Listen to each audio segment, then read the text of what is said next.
नमस्कार दोस्तों, मेरा नाम है अनुपम मिश्रा और आप सभी लोगों का द टाइम फ्रेम में एक बार फिर से बहुत बहुत स्वागत है। दोस्तों, हम लोगों के सामने ओपन है निफ्टी का 15 मिनट का चार्ट। और 15 मिनट का चार्ट बस ओपन करने के पीछे का रीज़न ये है कि उम्मीद है जो नए ट्रेडर जो सीख रहे हैं अभी या मार्केट में बिल्कुल नए हैं, जैसे कि मुझे कमेंट सेक्शन में पता चला था कि कुछ लोगों के लिए बजट ये पहली बार है बजट का सेशन लाइफ में उनके, तो उनको बजट की जो वॉलेटिलिटी होती है वो कहीं ना कहीं आज देखने को मिली होगी। और बजट में जिस प्रकार की न्यूज़ चैनल से हमें प्राप्त होती रहती है, उसी प्रकार का रिएक्शन हमें किस प्रकार से स्क्रीन पे अपनी स्क्रीन पे देखने को मिलता है, वैसा कुछ अनुभव आज नए लोगों को प्राप्त हुआ होगा। जैसे कि मार्केट शुरुआत में पहले धीरे धीरे ऊपर की तरफ गया, फिर ये खबर आई, एसटीटी वाली खबर आई, और उसके बाद अचानक से मार्केट फिर वहाँ से गिरना चालू हुआ, गिर के फिर ऊपर उठा, उठने के बाद फिर नीचे गिरा, है ना। तो ये जो वॉलेटिलिटी होती है मार्केट में, उसका अनुभव नए लोगों को, पुराने वालों को तो पहले से ही रहा होगा ऐसी चीज़ों का अनुभव, लेकिन नए लोगों के लिए ये एक अच्छा एक्सपीरियंस रहा होगा। अच्छा, ये एक्सीडेंट एक हुआ बहुत बड़ा आज की, फाइनेंस मिनिस्टर ने जो है एसटीटी जो है उन्होंने काफ़ी इंक्रीज़ कर दिया, मतलब तकरीबन 150% फ्यूचर्स में इंक्रीज़ किया है और 50% ऑप्शंस में उन्होंने इंक्रीज़ कर दिया है। और जाहिर सी बात है कि ये न्यूज़, ये किसी भी ट्रेडर को जो कि फ्यूचर एंड ऑप्शंस में काम करना पसंद करते हैं स्टॉक मार्केट में, इंडियन स्टॉक मार्केट में, उनको ये चीज़ पसंद नहीं आई और मार्केट ने उसका एक बखूबी बहुत ही बेहतरीन रिएक्शन गिर के मार्केट ने नीचे की तरफ दिया। ठीक है, हाँ, काफ़ी चीज़ें हद तक लेवल बाय लेवल चलने की कोशिश की, लेकिन हम लोगों ने पिछले 2 दिन से हम लोग यही बात कर रहे हैं कि जब मार्केट न्यूज़ बेस्ड होगा तो टेक्निकल एनालिसिस उतना बेहतर शायद हमें काम करता हुआ नज़र ना आए। हाँ, मार्केट में लेवल्स होते हैं और वो लेवल्स कहीं ना कहीं, जैसे कि हम लोगों के लिए ये ट्रेंड लाइन एक सपोर्ट लेवल की तरीके से काम कर रहा था। ठीक है, अब आप इसे 15 मिनट के चार्ट पे अगर देखेंगे तो ये बता रहा है कि यहाँ से जो एक ब्रेकआउट हमें देखने को मिला, वो उसके बाद हमारी मार्केट पूरा नीचे तक गई, लेकिन मतलब न्यूज़ की जो इंटेंसिटी होती है ना, कि अगर बहुत ही घटिया और ख़राब न्यूज़ है तो वैसा ही हमें रिएक्शन भी स्क्रीन पे देखने को मिलता है, और वैसा ही हमें देखने को मिला भी। चलिए दोस्तों, आते हैं एनालिसिस की तरफ और देखते हैं कि अब हमें आगे क्या करना है। यानी हम लोग की स्क्रीन पे है वीकली चार्ट निफ्टी का, और इस वीकली चार्ट को हम लोग ने, मतलब जो लास्ट वीक में जब वीकली एनालिसिस किया था तो उस वक्त हम लोगों ने बात की थी कि हमारे पास एक क्या है ना, एक स्ट्रक्चर डेवलप हो रहा है। हमारे पास क्या है, एक स्ट्रक्चर डेवलप हो रहा है जिसमें ये कुछ इस तरीके से और ये वाला हिस्सा कुछ इस तरीके से काम करते हुए नजर आ रहा है। ठीक है, अभी तक अगर हम बात करें तो जिस तरीके से हम लोगों ने एक माइंडसेट क्रिएट किया था कि भाई हमारी मार्केट कुछ इस तरीके से है तो कुछ इस तरीके का रिएक्शन हमें देने की कोशिश करेगी, तकरीबन वैसा ही कुछ हमें स्क्रीन पे देखने को मिल रहा है। यानी कल है क्या, कल है मंडे, तो एक नया वीक स्टार्ट, अब आप यही कहेंगे भाई एक नया वीक स्टार्ट हो रहा है, तो वीकली एनालिसिस के हिसाब से, ठीक है, हमें अगर आज ये मान लें कि आज हमारा ये कैंडल क्या हो गया, क्लोज हो गया। ठीक है, अब हमें यहाँ पे क्या मिलेगा, अगर मैं कर्सर यहाँ पे लाऊं तो आप देखेंगे 2 फरवरी से यहाँ पे एक नया वीक हमारा स्टार्ट होगा। जब तक यहाँ पे, अब यूं समझना पड़ेगा ना कि अब वीकली एनालिसिस के हिसाब से जब तक हमें यहाँ पे कोई पॉजिटिव साइन ना दिखे, तब तक हम ये नहीं मान सकते कि वीकली टाइम फ्रेम पे हम बुलिश हो रहे हैं। यानी जो स्ट्रक्चर हमने क्रिएट किया वो एक बेयरिशनेस की तरफ का था, और हमें अभी अपने आप को कुछ ना कुछ वैसा ही रखना पड़ेगा। कौन से फ्रेम पे, वीकली टाइम फ्रेम पे। ठीक है, तो अभी भी क्या है, हमारे पास थोड़ा सा स्पेस यहाँ पे बाकी। अगर मैं यहाँ पे ड्राइंग को थोड़ा सा ऑन कर दूं कुछ इस तरीके से, ठीक है, अगर मैं इस तरीके से ड्राइंग को ऑन करूं तो ये जो आप 2 सर्कल देख रहे हैं ना यहाँ पे छोटे छोटे, यहाँ पे देखिए मैंने एक यहाँ पे मार्क कर रखा है और मैंने एक यहाँ पे मार्क कर रखा है, वो सिर्फ एक एग्जांपल दिखाने के लिए, अभी वो छोटे फ्रेम पे मैं आपसे बात करूंगा।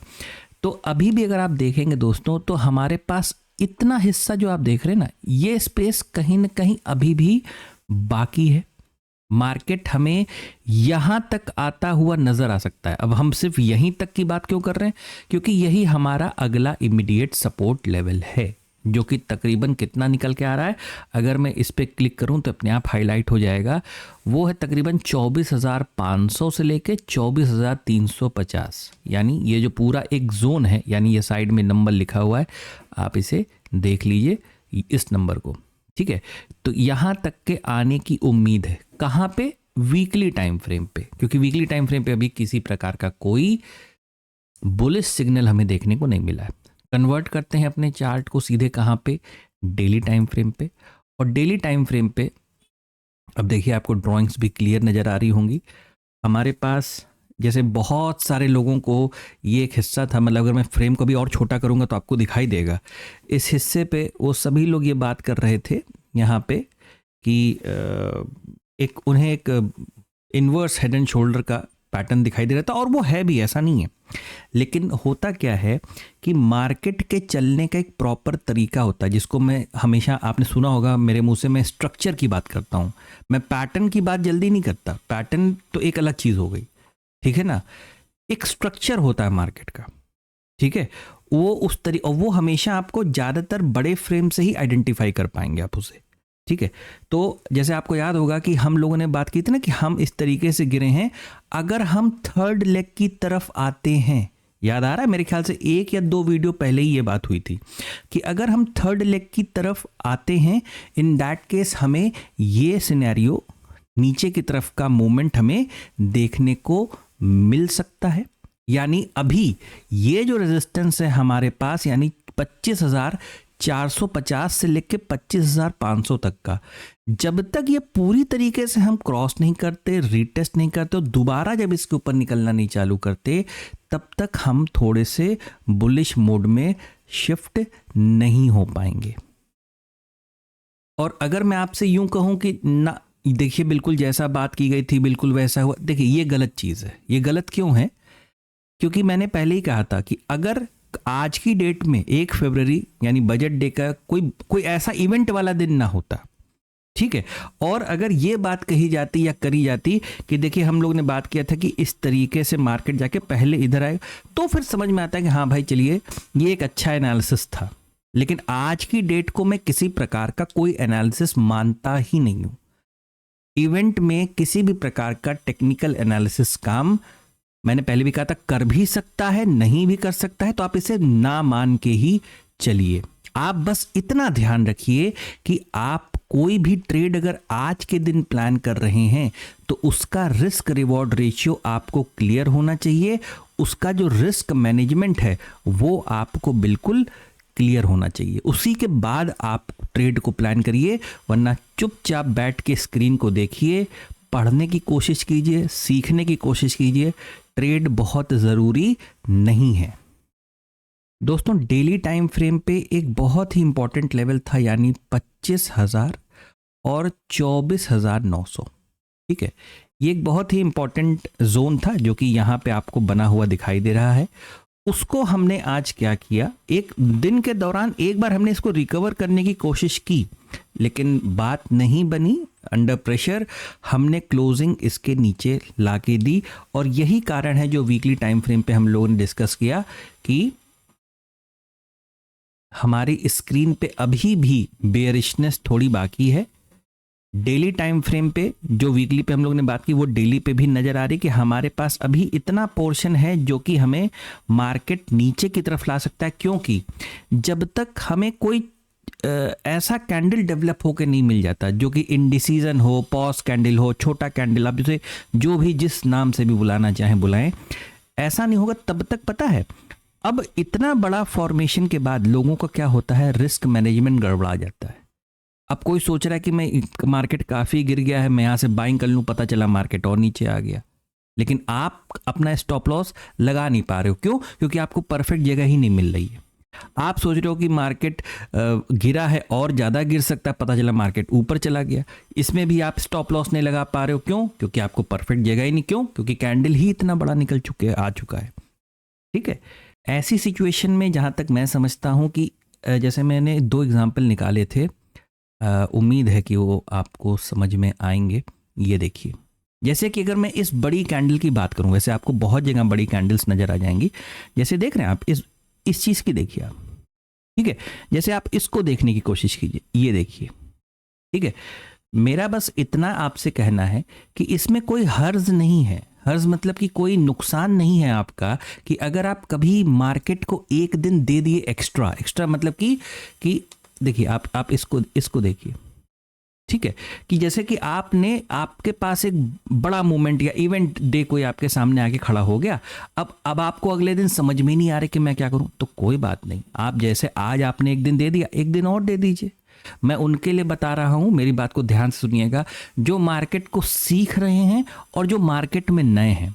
मैं प्रोफेशनल ट्रेडर्स के लिए वीडियो ये बनाता ही नहीं हूं, तो वो क्योंकि इसलिए नहीं बनाता हूं कि ऐसा नहीं कि उनको सब कुछ पहले से ही पता है, वो मेरे वीडियो को नहीं देखेंगे, मुझे पता है ये बात, ठीक है। तो ये उनके लिए है जो मार्केट को सीख रहे हैं और पेशेंस के साथ सीखना चाहते हैं। तो अगर ऐसी कोई कैंडल हमें देखने को मिलती है तो शायद उसके बाद फिर से मार्केट हमें नीचे की तरफ आता हुआ दिखाई दे सकता है। चलिए फ्रेम को छोटा करते हैं और सीधे चलते हैं 30 मिनट के टाइम फ्रेम पे। दोस्तों, जब चार्ट को थोड़ा सा छोटा करेंगे 30 मिनट के चार्ट पे, तो आपको महसूस होगा कि मार्केट में इस जगह पे एक स्विंग बना हुआ है, इस जगह पे भी एक स्विंग बना है और इस जगह पे भी एक स्विंग बना है, ठीक है। यानी ये सारे ही हिस्से, यानी तीनों हिस्से एक सपोर्ट की तरीके से यहाँ काम करना पसंद करेंगे, ठीक है। और उस लिहाज से अगर मैं अब इसे चार्ट को थोड़ा सा इधर शिफ्ट करता हूँ, तो आप यहाँ पे देख पाएंगे कि आज जो हमें चोट लगी है मार्केट में, यानी इतनी गहरी जो चोट लगी है, अब ये भी देखना होगा कि मार्केट इस चीज़ को कैसे डील करता है। यानी कल के डेट में थोड़ा सा वेट एंड वॉच की सिचुएशन में रह के काम करने की कोशिश करनी सबसे पहली चीज़। यानी कि आप अब ये जो हिस्सा है, यानी 25,000 या 24,900, ये हमारे लिए एक रेजिस्टेंस की तरीके से काम करेगा। और ये एक जो माइनर यहाँ से सपोर्ट लेवल बनाया पीछे वाला सपोर्ट देख के, और एक ये है जो है 24,500। अब यहाँ पे ये वाला एक राउंड फिगर 24,500 एक सपोर्ट की तरीके से काम करते हुए नजर आएगा। यानी ये हिस्सा एक आपका रेजिस्टेंस बन रहा है और ये हिस्सा तकरीबन आपका एक सपोर्ट बन रहा है, और आप कहाँ हो, बीच में, ठीक है। बेहतर ये होगा कि अगर मान लीजिए किसी वजह से मार्केट गैप अप खुलता है, तो आप पहला अटेम्प्ट क्या करें, थोड़ा सा मार्केट को नीचे की तरफ ट्रेड करने का। कैसे? बिल्कुल परफेक्ट प्राइस एक्शन के साथ और बिल्कुल छोटे स्टॉप लॉस के साथ। ये चीज़ आप काम करने की कोशिश कीजिए। या जो लोग इंतज़ार कर सकते हैं, है ना, तो वो मार्केट में इस रेजिस्टेंस या इस सपोर्ट तक का इंतज़ार कर लें, या मार्केट पहले यहाँ आ जाए या मार्केट पहले यहाँ आ जाए और दोबारा जब यहाँ से गिरने लगे तो ही हम फर्दर कोई ट्रेड यहाँ से प्लान करें, ठीक है। यानी सपोर्ट और रेजिस्टेंस को ध्यान में रखते हुए तो फिर आप ट्रेड करने की कोशिश करें, वो मेरे ख्याल से बेहतर रहेगा। दोस्तों, बैंक निफ्टी पे भी सेम वही चीज़ है। हम लोगों ने बात किया था कि इन 2 पॉइंट से हमारे पास क्या निकल के आ रहा है, आगे की तरफ एक रेजिस्टेंस निकल के आ रहा है, ठीक है। और क्या है कि हम सीधे रेजिस्टेंस से टकरा चुके हैं। यानी अब जब तक हम इस लेवल के ऊपर चले नहीं जाते, किसी छोटे फ्रेम पे रीटेस्ट करके दोबारा नहीं ऊपर जाते, तब तक बाइंग की तरफ के ट्रेड हमें क्या करने पड़ेंगे, यहाँ पे अपने माइंडसेट से थोड़ा सा हटाने पड़ेंगे। कौन से ट्रेड हम रख सकते हैं, हम नीचे की तरफ का ट्रेड प्लान कर सकते हैं। और हमने मतलब कुछ वैसा ही देखने को मिला, लेकिन मैं फिर बता दूं, ये आज जो कुछ भी हुआ ये टोटली न्यूज़ के बदौलत हुआ। हाँ, लेवल्स अपनी जगह पे काम करते हुए नजर आए, लेकिन एक दिन के दौरान मार्केट लेवल से भी नीचे खिसक गया था, ठीक है। तो से मतलब निफ्टी में तो अगर आप देखेंगे थोड़ी बहुत रियायत है, मतलब जगह है कि हम वहाँ नीचे की तरफ और आ सकते हैं। लेकिन बैंक निफ्टी में क्या है, बैंक निफ्टी बिल्कुल अपने सपोर्ट पर ही आके बंद हुआ है, ठीक है। तो बैंक निफ्टी में मेरा बस यही एक सुझाव रहेगा, मैं छोटे फ्रेम पर ही नहीं जाऊंगा आपसे कोई भी चीज़ ऐसी डिस्कस करने के लिए जिससे आपका दिमाग विचलित हो। मैं सिंपल सा ये करूंगा कि मुझे अब यहाँ पे कल की डेट में एक ऐसा कैंडल चाहिए जो थोड़ा छोटे साइज का हो, उसके पीछे का रीज़न ये है कि ना मैं बाइंग साइड में कोई चीज़ कर पाऊंगा, ना मैं सेल साइड में कोई चीज़ कर पाऊंगा, जब तक मुझे प्रॉपर रिस्क रिवॉर्ड रेशियो नहीं मिलेगा, या यूं कहें जब तक मेरा रिस्क मैनेजमेंट ठीक नहीं होगा। तो बस इतना ही है निफ्टी और बैंक निफ्टी के एनालिसिस में। आशा करता हूं आपको एनालिसिस समझ में आया होगा, अच्छा लगा होगा।